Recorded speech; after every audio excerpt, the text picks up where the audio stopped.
नमस्कार साथियों, welcome back to my channel rainbow education. साथियों, इससे पहले वाले वीडियो में मैंने आपको जनपद के अंदर स्थानांतरण और समायोजन के बारे में बताया था कि इसके लिए समीक्षा बैठक हुई है। आज उस समीक्षा बैठक की कार्यवृत्ति जारी हो गई है। आइए देखते हैं। माननीय मंत्री बेसिक शिक्षा उत्तर प्रदेश शासन की अध्यक्षता में दिनांक 7 अगस्त 2021 को आयोजित समीक्षा बैठक का कार्यवृत्ति जारी। इसके मेन पहलू देख लेते हैं कौन कौन से हैं। जनपद के अंदर स्थानांतरण हेतु अगस्त माह में आवेदन लेने की तैयारी। दूसरा, नए सिरे से शुरू होगी टैबलेट क्रय प्रक्रिया। तीसरा, पारस्परिक स्थानांतरण की प्रक्रिया साल भर होगी अनुमान्य। चौथा, प्राथमिक स्तर के सहायक अध्यापक की पदोन्नति का प्रस्ताव। पांचवा, जूनियर हाई स्कूल की पदोन्नति हेतु लंबित वादों पर सघन पैरवी का प्रस्ताव। तो साथियों, आइए जानते हैं इसे विस्तृत रूप से। देखिए, यहाँ पर लिखा हुआ है कि जो पहला है, जनपद के अंदर शिक्षकों के स्थानांतरण एवं समायोजन। इस संबंध में माननीय मंत्री जी द्वारा निर्देश दिए गए हैं कि उक्त प्रक्रिया 2 चरणों में संपन्न की जाए। प्रथम चरण में अगस्त माह में ही शिक्षकों से प्राप्त आवेदन के आधार पर अंतर जनपदीय स्थानांतरण किया जाए एवं द्वितीय चरण में नियमावली में प्रस्तावित संशोधनों पर माननीय मंत्रिपरिषद के अनुमोदनोपरांत समायोजन किया जाए। जनपद के अंदर आवेदन के आधार पर स्थानांतरण शीघ्र पूर्ण किए जाएं। निर्धारित समय के उपरांत प्राप्त होने वाले आवेदन पत्रों पर माननीय मंत्री जी के अनुमोदनोपरांत स्थानांतरण किया जा सकेगा। सेकंड है, शिक्षकों के अंतर जनपदीय जनपद के अंदर स्थानांतरण की प्रक्रिया ऑनलाइन संपादित की जाएगी, परंतु विशेष परिस्थिति में माननीय मंत्री जी की अनुमति से ऑफलाइन किया जा सकेंगे।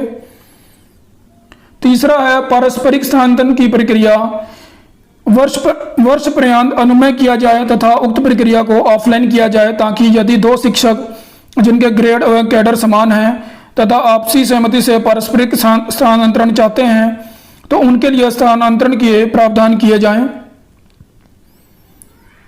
चौथा है, छात्र छात्राओं को निःशुल्क वितरित की जाने वाली यूनिफॉर्म, जूता, मोजा, स्वेटर एवं स्कूल बैग के सापेक्ष धनराशि डीबीटी के माध्यम से उनके माता पिता या अभिभावकों के खातों में अंतरित करने के संबंध में अगणित प्रगति संबंधी प्रस्तुतिकरण किया गया। माननीय मंत्री जी द्वारा निर्देश दिए गए कि यह उच्च प्राथमिकता का कार्य है, अतः इस संबंध में सुसंगत कार्रवाई हेतु शीघ्र निर्णय कराया जाए। पांचवा है, एनआईसी के माध्यम से शिक्षा विभाग के अनेक कार्यों किए जा रहे हैं, जैसे स्थानांतरणीय शिक्षकों का विद्यालय आवंटन, अंतर जनपदीय स्थानांतरण, टीईटी से संबंधित कार्य, सहायता प्राप्त विद्यालयों में शिक्षकों के चयन हेतु परीक्षा नियामक पदाधिकारी उत्तर प्रदेश प्रयागराज द्वारा कराई जाने वाली परीक्षा आदि। उक्त कार्यों के त्वरित शीघ्र निष्पादन हेतु एनआईसी के उच्चाधिकारियों के साथ बैठक कर प्रक्रिया तथा समय सारणी निर्धारित की जाए। छठा है, माध्यमिक शिक्षा विभाग के अधीनस्थ संस्कृत विद्यालयों में शिक्षकों का चयन। इस संबंध में विचार विमर्श किया गया। माननीय मंत्री जी द्वारा निर्देश दिए गए हैं कि शिक्षा निदेशक बेसिक एवं सचिव परीक्षा नियामक प्राधिकारी द्वारा संबंधित पत्रावली पर पुनर्विचार करते हुए माध्यमिक शिक्षा विभाग के अधिकारियों के साथ समन्वय स्थापित कर प्रक्रिया को पूर्ण कराया जाए।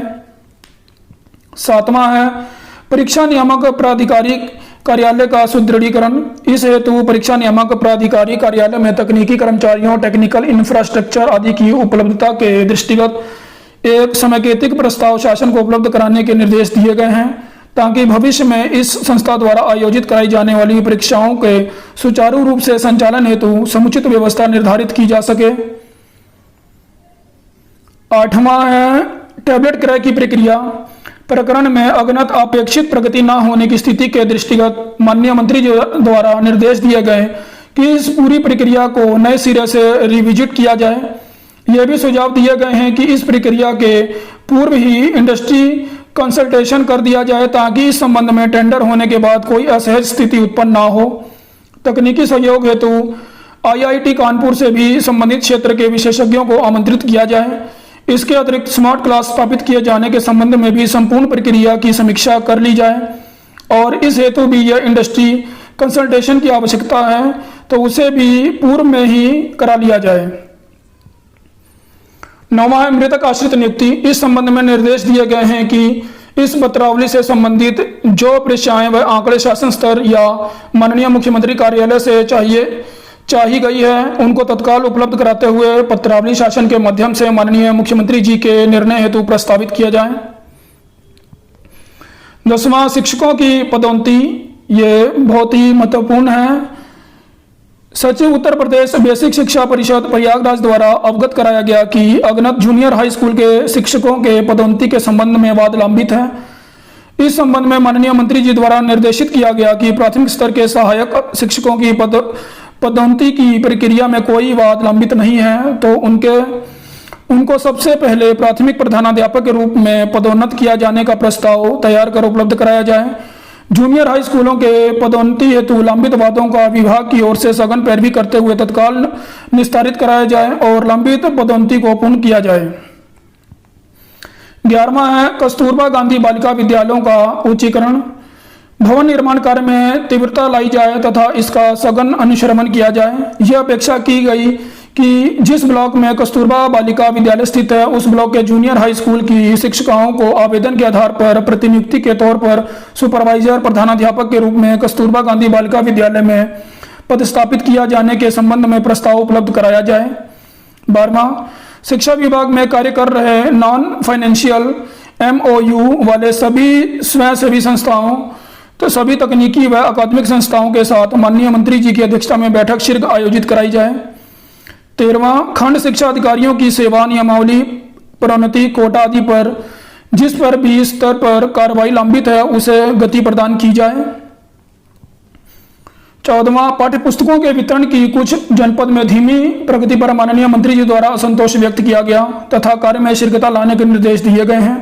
15वां कोविड-19 काल में दिव्यांगत अधिकारियों कर्मचारियों के आश्रितों को नियुक्ति प्रदान करना तथा देयकों को शीघ्र भुगतान सुनिश्चित किया जाए। 16वां बेसिक शिक्षा विभाग की उपलब्धियों से संबंधित बुकलेट माननीय मंत्री जी द्वारा अपेक्षा की गई कि दिनांक 17/8/2021 से प्रारंभ होने वाले विधानसभा सत्र के पूर्व ही विभाग द्वारा विगत 4 वर्षों की उपलब्धियों की एक बुकलेट तैयार कर विधानसभा के पटल पर सभी माननीय सदस्यों के अवलोकनार्थ उपलब्ध कराया जाए। अंत में धन्यवाद ज्ञापन के साथ बैठक संपन्न हुई। डॉक्टर सर्वेंद्र विक्रम बहादुर सिंह, शिक्षा निदेशक बेसिक, उत्तर प्रदेश, लखनऊ। तो साथियों, ये जानकारी आपको कैसे लगी हमारे कमेंट बॉक्स में जरूर बताइएगा। हमारे वीडियो को लाइक करिए, शेयर करिए और चैनल को सब्सक्राइब करिए ताकि आने वाली सभी वीडियो की नोटिफिकेशन सबसे पहले आपको मिले। जय हिंद साथियों।